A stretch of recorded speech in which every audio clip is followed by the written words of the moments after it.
El ingeniero Cristian Rojas, un amigo desde hace muchísimos días, es el presidente del Colegio de Ingenieros, Arquitectos y Agrimensores CODIA y está aquí con nosotros y por supuesto vamos a hablar del gremio y vamos a hablar del sector de la construcción en sentido general y le agradezco de corazón al ingeniero Rojas que haya aceptado esta invitación. Ingeniero, saludo y bienvenido al espacio. Buenas, muchas gracias por invitarnos a su programa, un programa tan visto por la teleaudiencia dominicana y el sector de la ingeniería y el sector político dominicano por su prestigio como periodista y que usted tiene en su trayectoria. Cómo no. Muchísimas gracias. Bueno, este, a ver un poco,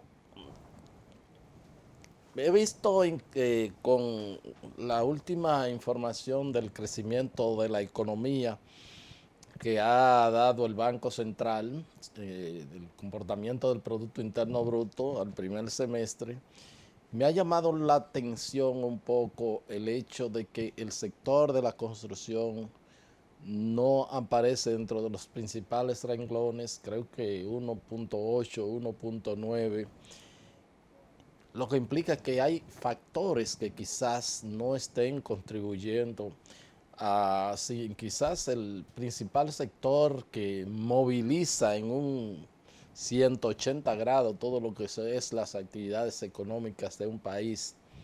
¿Cuáles son las dificultades ahora mismo que usted ve como profesional de la ingeniería y como presidente del gremio que les agrupa, el tema de la construcción? ¿Cuáles son los inconvenientes que podría estar presentando? Uno de los sectores que más aportan a la economía del país es la construcción. Independientemente de el alza de los materiales que en los últimos, después de la pandemia, han surgido en el país, no se ha detenido. Es un motor que se mantiene siempre encendido, la construcción, y estábamos viendo unos índices donde independientemente del precio, del alza de los precios, hay más demanda de compra de viviendas en el país. O sea, cuando debe mermar la, la industria, cuando debe bajar por el alza de los precios, ha habido entonces un incremento y una demanda de la vivienda. Eh, en el sector del gobierno quizás se ha reducido un poquito las inversiones en las obras públicas, porque los ingenieros, cuando ocurren las alzas de los precios, esperan que se le haga un reajuste de los presupuestos. Entonces quizá esa espera de los ingenieros quizá ha reducido un poquito las inversiones del gobierno, pero creemos que el auge en el sector construcción no se ha parado. ¿Cómo no?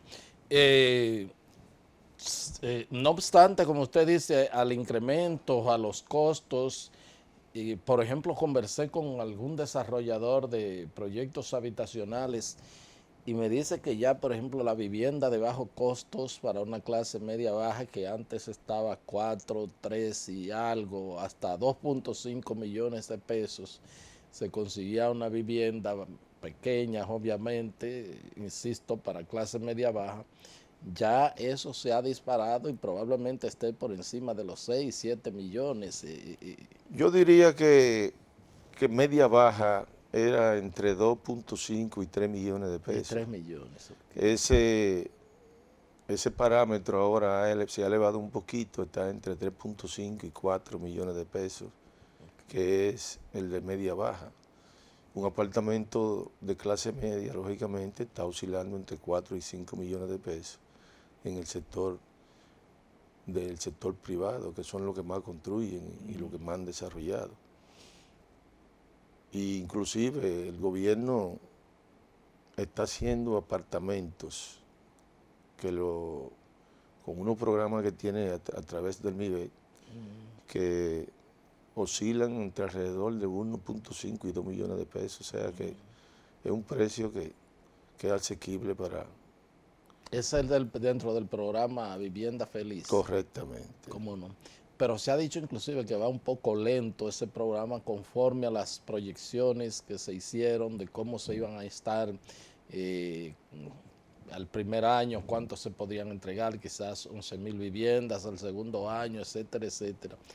¿Qué ha pasado? Lógicamente se hacen proyecciones y no se pueden cumplir las metas 100%, pero el programa se sigue desarrollando y me parece que ellos van a incrementar el número de viviendas que van a construir en los próximos años.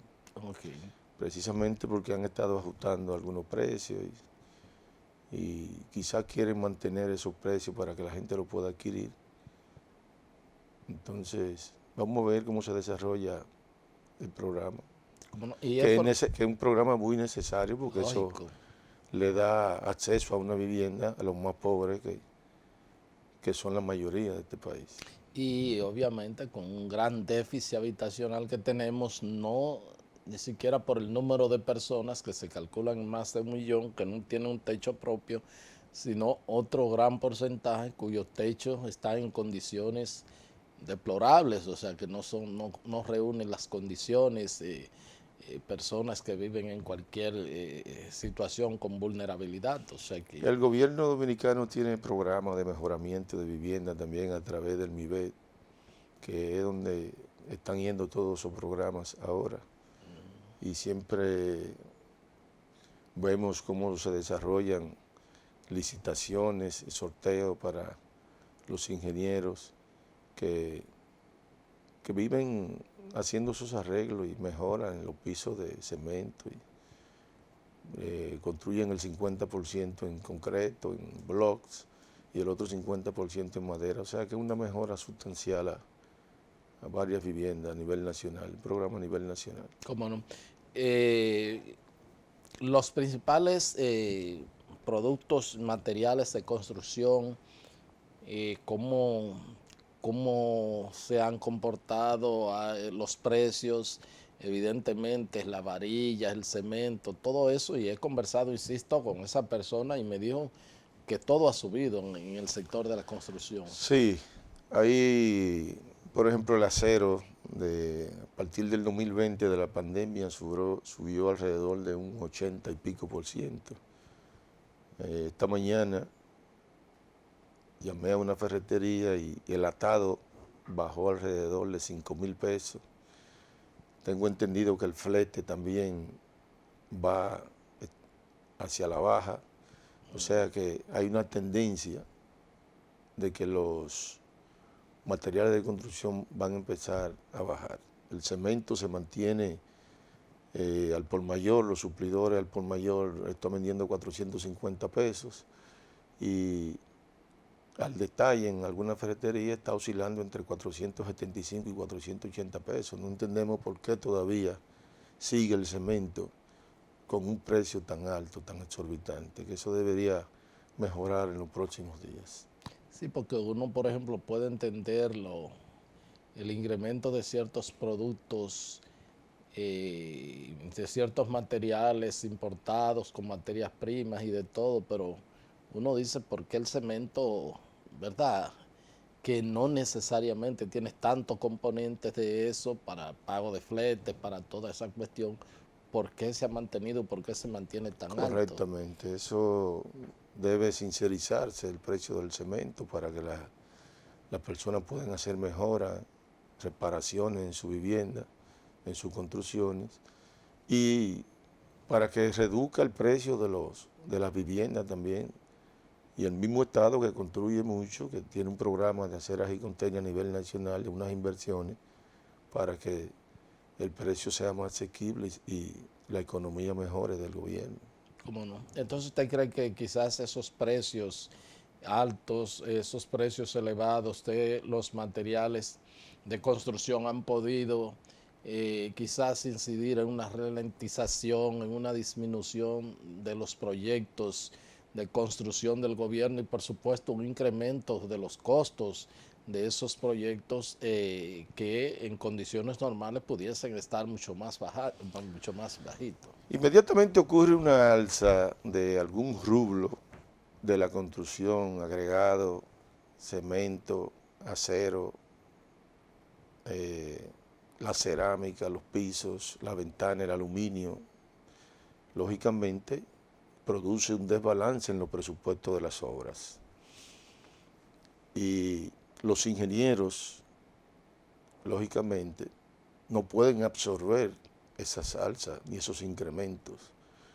El gobierno debe buscar una fórmula para que inmediatamente ocurran esas alzas, le hagan un equilibrio a los presupuestos de las obras. Entonces, por eso decía que probablemente esa es una de las causas que la inversión del gobierno ha disminuido un poquito, porque los ingenieros no pueden absorber las alzas de los precios. El gobierno debe equilibrar para que puedan seguir las construcciones. En el caso nuestro, nosotros somos constructores, tenemos obras del Estado, pero las tenemos paralizadas porque no podemos. Yo tengo un presupuesto del año 2020 y yo no puedo construir con los precios del año 2020, porque eso conllevaría entonces a un ahogo económico y pueden ocurrir que muchos de nuestros colegas pierden sus propiedades, se endeudan con ferreteros y financieras. Entonces ahí viene la debacle. Nosotros no le recomendamos a ningún ingeniero que asuma compromisos. ¿Cómo no? Al contrario, entonces, si esas obras están paralizadas, como dice usted, pues necesariamente el ajuste tiene que ser automático, porque no es un asunto de ustedes. Y eso, el principal ejemplo es el suyo. O sea, usted, ¿quién más que nadie quisiera que usted terminara esa obra, verdad, para seguir avanzando y quizás en otro proyecto? Pero a lo imposible nadie está obligado. Correctamente. Entonces, hay unos parámetros de la ley de obras y contrataciones. Hay una ley del equilibrio económico que también el año pasado decretó el presidente de la República, pero ha habido problemas con eso, porque no todas las instituciones que construyen hacen la indexación de los presupuestos automáticamente. Entonces eso va en contra de las obras que construye el Estado. ¿Cómo no? Un tema que también, aunque quizás ahora no se ha podido, no se esté sintiendo, pero probablemente para futuros proyectos van a impactar, es el tema de los tipos de interés, de las alzas de interés, de las tasas de interés de los bancos. Ya tenemos una tasa de política monetaria del Banco Central, estamos hablando de un 8%. Obviamente eso en el sector financiero formal incrementa el interés. ¿Cómo podría afectar para proyectos futuros el incremento del interés tanto para ustedes, en el caso de constructores privados, financiar proyectos, pero para los adquirientes, sobre todo de vivienda, que es el sector que más se mueve? ¿Cómo podría eso repercutir negativamente? ¿Incrementaría, retrasaría o cuál sería el impacto de eso?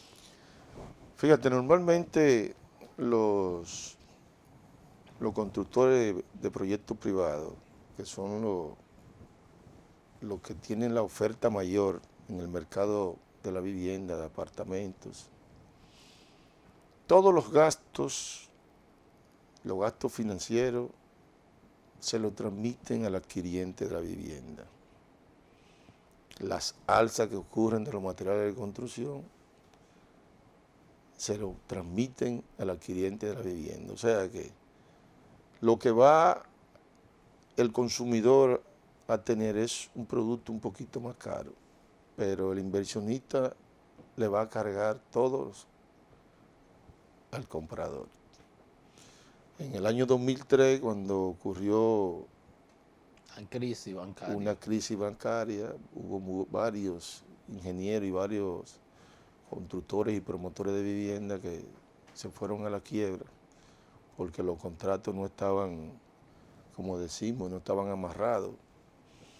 Pero ahora esos contratos privados tienen una cláusula que automáticamente todas las salsas se le transmiten al consumidor. ¿Cómo no?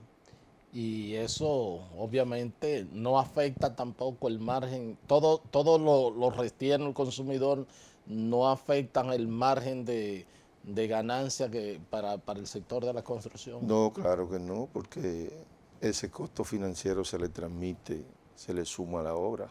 Eso es parte del costo de la construcción. Entonces, eso lo va a pagar el consumidor, todo eso. Pero no obstante a eso, el sector se sigue moviendo. Claro, claro, porque aquí hay un auge, hay un desarrollo en todas las ciudades. No sé si usted ha visto cómo ha crecido la ciudad de Santiago, la ciudad de San Francisco de Macorís, La Vega. Tienen unos proyectos, sobre todo, y donde ha habido el desarrollo más grande en este país, en la zona este, Punta Cana, Bávaro, que son unos proyectos que a propósito estábamos visitando esos proyectos y en gran parte de ellos no están legalizados, son obras prácticamente que se construyen ilegal. Explíqueme eso, porque eso es un tema importante. ¿Cómo no están legalizados? ¿Cómo se construyen ilegal? ¿Por qué así? Claro, el Ministerio de Obras Públicas, antes, ahora el MIBET, le da facilidades para que inicien esos proyectos para que no se pare el desarrollo en el país. Entonces, esos proyectos se terminan sin los planos estar autorizados y firmados por las autoridades, por los ayuntamientos. ¿Cómo? Entonces, estamos visitando varios proyectos y hay un gran problema en esa zona con proyectos que están terminados y no tienen los planos aprobados por el MIBET ahora. Bueno, pero es una cuestión sumamente preocupante, o sea, porque se supone que esos planos y esas garantías que dan las autoridades es, valga la redundancia, lo que garantiza, pues, por lo menos la calidad y todo de la obra que se ha construido, eso es lo que uno piensa. Eso es lo que debe ser, que primero se aprueben, el ayuntamiento le dé el uso de suelo, algunas necesitan permiso ambiental, luego del uso de suelo se someten los planos al MIBET y luego de aprobado se inicia la obra y se le da seguimiento, ahora con el Viceministerio de Normas y Reglamentaciones, para que la obra se construya como se diseñó. Entonces, como a veces vienen proyectos ya diseñados desde el extranjero, aquí las instituciones a veces tardan un poco en aprobar esos proyectos, porque son varios, son muchos, quizás por la cantidad también no se pueden aprobar con la prisa que ellos necesitan y se les da un permiso de construcción que inicien. Y antes de que se aprueben esos planos, la obra se puede construir porque son inversiones, vienen inversionistas, son unos capitales que vienen, entonces por eso se termina la obra, entonces luego hay que hacer el estudio de vulnerabilidad y en ese tiempo se tarda un tiempo precioso ahí. Pero está construida y si esos estudios de vulnerabilidad dan que ciertamente hay vulnerabilidades, ¿qué se podría hacer en esos Hay casos? técnicas de reforzamiento, de estructura moderna. Pero los ingenieros, lo correcto tiene que ser cumplir con todos esos parámetros, con todos esos planos y esta permisología antes de la construcción. De hecho, creo que los bancos no financiarían una inversión de esa naturaleza si no se cuenta con esos permisos. Debe tener los permisos para el financiamiento de los bancos, pero toda esta construcción a nivel nacional, este desarrollo que ha habido en el sector construcción, entonces quizá la capacidad de operación del Ministerio de la Vivienda no puede cumplir con todo eso y se lleva un tiempo. Ahora se están sometiendo los planos vía virtual. Los proyectistas, los dueños de proyectos, someten los planos vía virtual para agilizar un poquito más, pero no dan abasto. Pero ya esas aprobaciones de esos planos pasaron del Ministerio de Obras Públicas al Ministerio de la Vivienda. Todo el Ministerio de la Vivienda, Ok. ahora, ya Obras Públicas Ok. no. ¿Y esos proyectos dónde están ubicados? Generalmente Bávaro, Punta Cana. Punta Cana, Bávaro, Capcana, toda esa zona de Miches también, hemos hecho descenso en Miches, varias obras de esas que se construyen sin la permisología correcta. ¿Cómo no? Bueno, solicito el permiso del ingeniero Cristian Rojas. Él es el presidente del Colegio Dominicano de Ingenieros, Arquitectos y Agrimensores. Vamos a un corte y ya regresamos con la parte complementaria de la entrevista.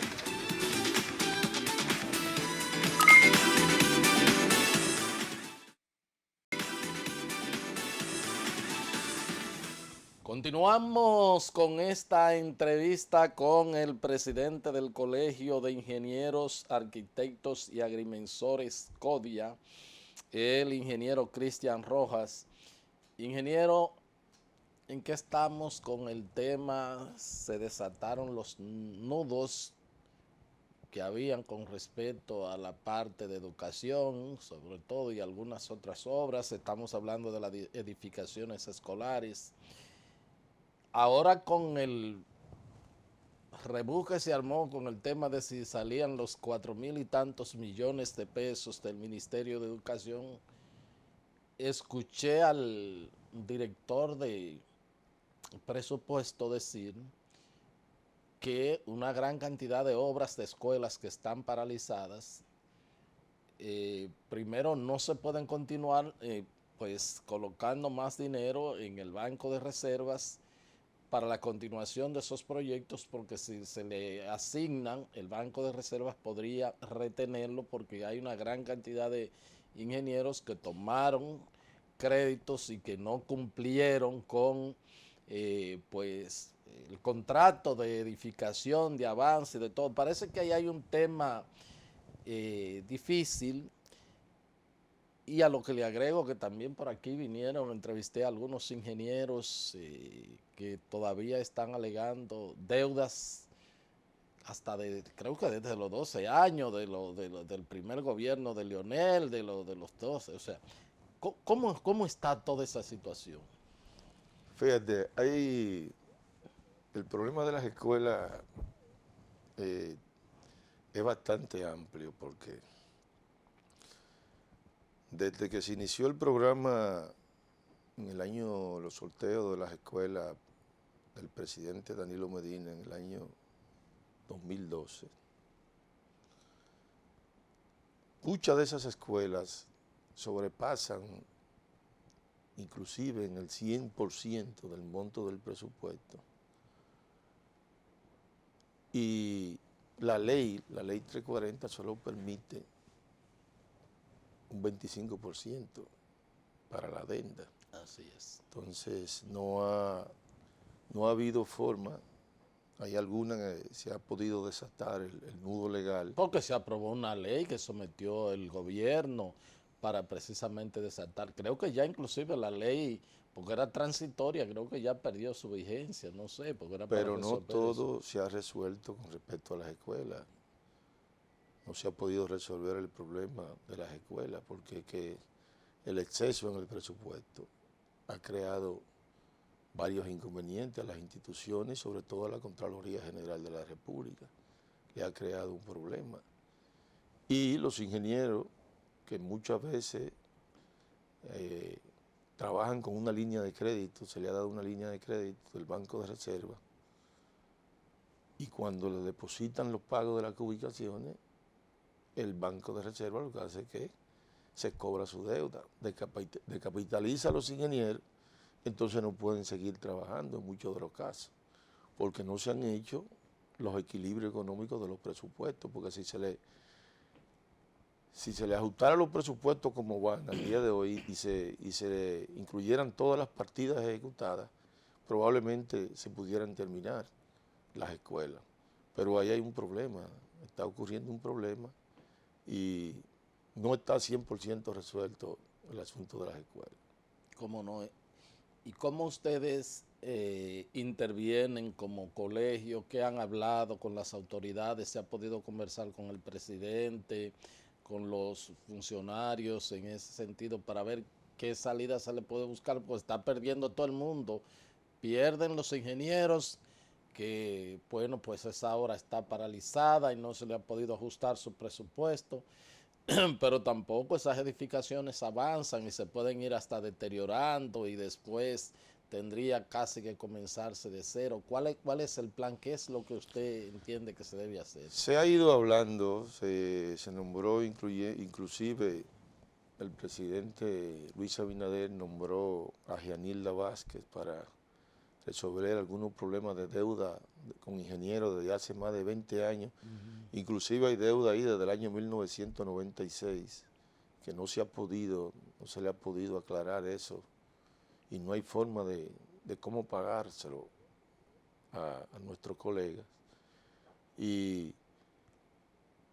en el caso de las escuelas, nosotros nos hemos reunido con varios funcionarios para que se le busque una solución y que con el mismo Ministerio de Obras Públicas, que está manejando un programa de las escuelas todavía, y se ha tratado de buscársele la vuelta y no.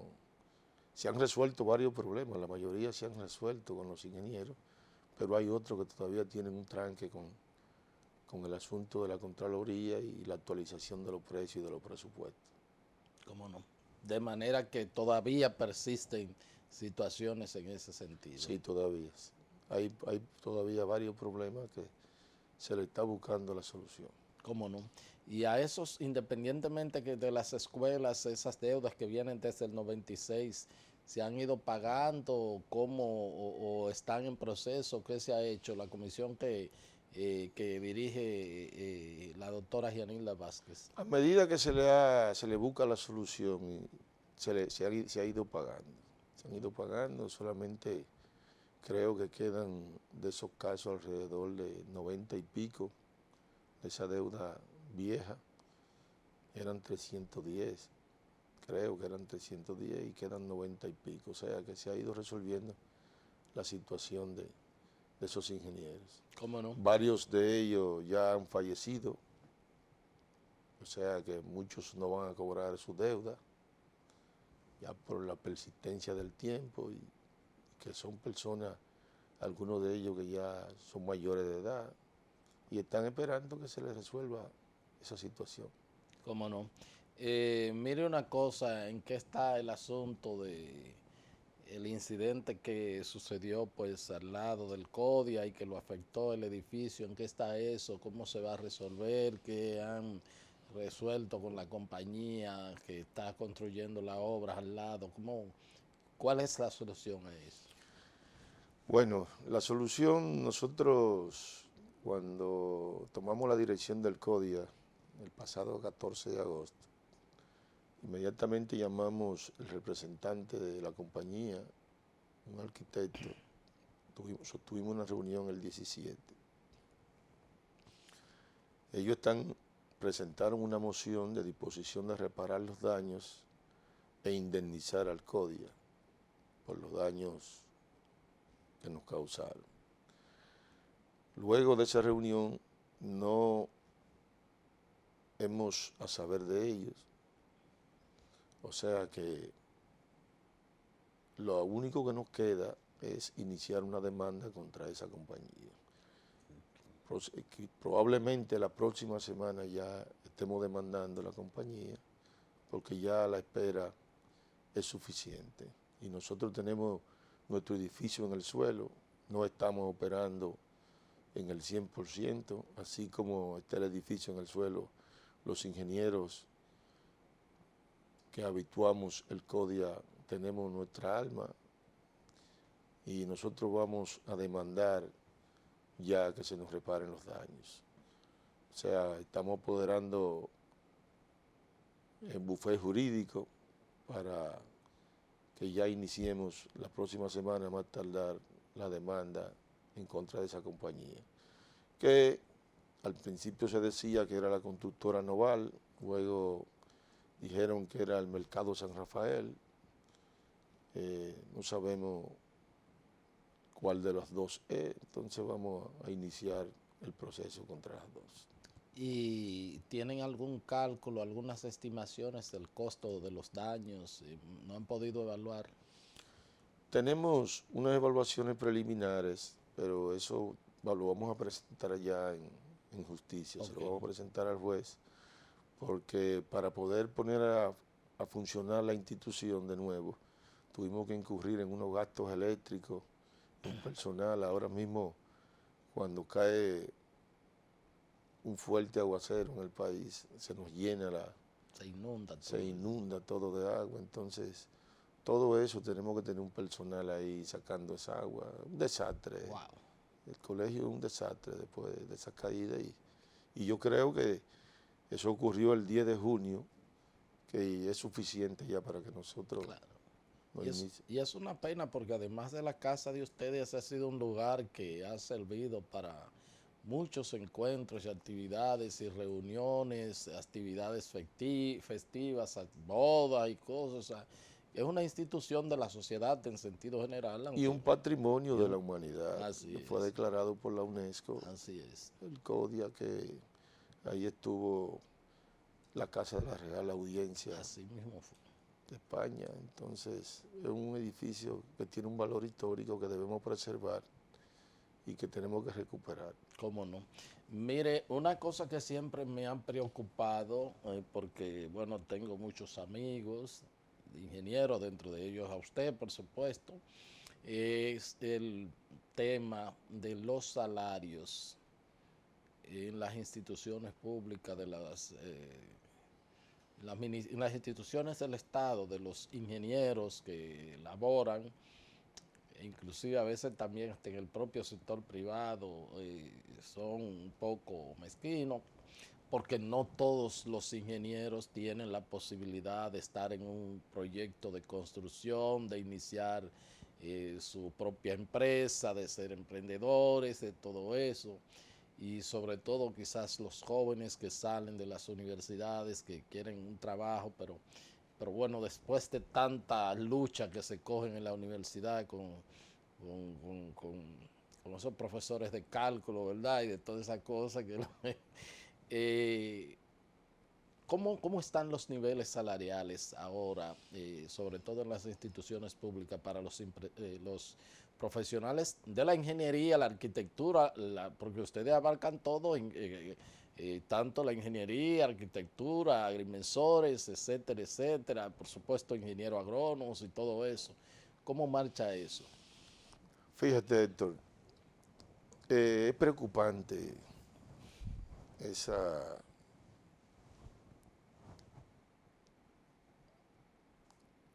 pregunta que tú me haces. Da vergüenza que en el Ministerio de Obras Públicas haya ingenieros con 28 años laborando en esa institución con salario de 22,000 pesos. Wow. Recientemente estuvo por allá por el CODIA un ingeniero que trabaja en un departamento de obras públicas me mostró que gana 13,000 pesos. Inmediatamente le hicimos una carta al ministro de Obras Públicas porque no es posible, porque el costo de la canasta familiar, según los valores que presenta el Banco Central, no llega ni siquiera, y un profesional... Bueno, el de la clase más pobre, está por encima de los 26,000 pesos. Correctamente, entonces 22,000 pesos de sueldo, yo creo que es mísero ese salario. El ministro de Obras Públicas, de Línea de Exención, que es ingeniero y conoce nuestra clase porque ha estado involucrado, debemos hacerle un llamado, le hacemos un llamado para que ajuste esos precios, porque ya el Ministerio de Administración Pública a los nuevos ingenieros le tiene un salario mínimo de 50,000 pesos, que eso no es lo que debiera ganar un ingeniero, porque debiera clasificarse por su especialidad. Hemos tenido en los últimos años varios ingenieros que tienen maestría y la han cursado fuera del país y aquí también, que deben tener una escala salarial de acuerdo a su capacidad. Igualmente en el sector privado debe mejorarse el salario de los ingenieros. Vamos a ver si trabajamos para unificar eso dependiendo de la especialidad de los ingenieros. Claro. Hay otros campos, por ejemplo, los agrónomos y los químicos tienen unos salarios más bajos en las instituciones que elaboran. O sea, que tenemos que buscarle O sea, hay salario de miseria en esos profesionales. En todos los profesionales que agrupan al CODIA hay salario de miseria, sobre todo en esa institución de obra pública, que ahí que debe mejorarse y arreglarse esos salarios a esos colegas, que muchos de ellos ya están en una edad un poquito avanzada. ¿Cómo no? Bueno, ojalá y que esa situación se pueda resolver. Ingeniero, le agradezco su participación y nada, estamos a ley de un mensaje, de una llamada para seguir comunicándonos con las cosas positivas y negativas que puedan, pero ojalá y que sean más positivas. Y le agradezco de corazón que haya pues venido a compartir todas estas inquietudes con nosotros. Así que muchísimas gracias. Gracias a usted por la invitación. Estamos en la disposición de siempre venir a informar sobre los problemas que tiene el país de la ingeniería y la construcción. Cómo no. Muchísimas gracias. Gracias a todos ustedes por haber estado con nosotros y será pues hasta otra entrega de su programa de Agenda. Hasta entonces.